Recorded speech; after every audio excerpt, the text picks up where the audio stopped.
There's very little about the way we nominate presidential candidates that makes a lot of sense. However, unwinding that system is complicated and may have some boomerang adverse effects. If we had a national primary day, it would look a lot like the elections that we hold every 2 years. Voters in every state choosing who they want to lead each party's presidential ticket on the same day. There is support, public support, for a national primary. However, the obstacles to changing it are very, very significant. The Democratic Party is in large part responsible for a lot of the ways in which both parties now nominate their presidential candidates every 4 years. This used to be largely a smoky backroom deal situation in which the party elders were the ones who chose whom they wanted at the top of the presidential ticket.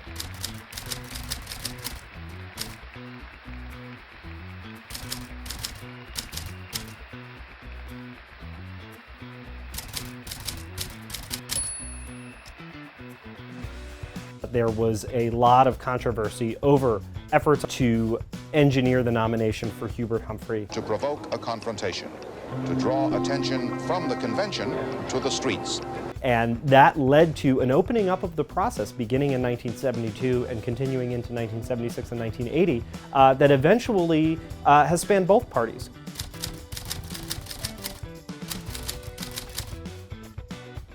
And each state has their own rules when it comes to primaries.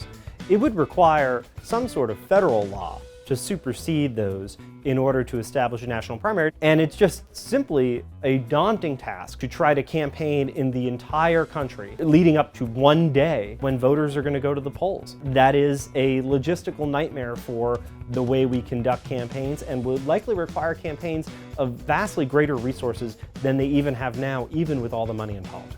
A national primary would likely, almost certainly, advantage candidates with the most money.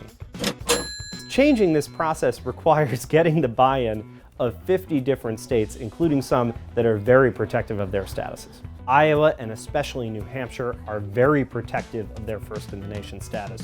New Hampshire has a law on the books that doesn't allow primaries to take place in any other state before it votes in its first-in-the-nation primary.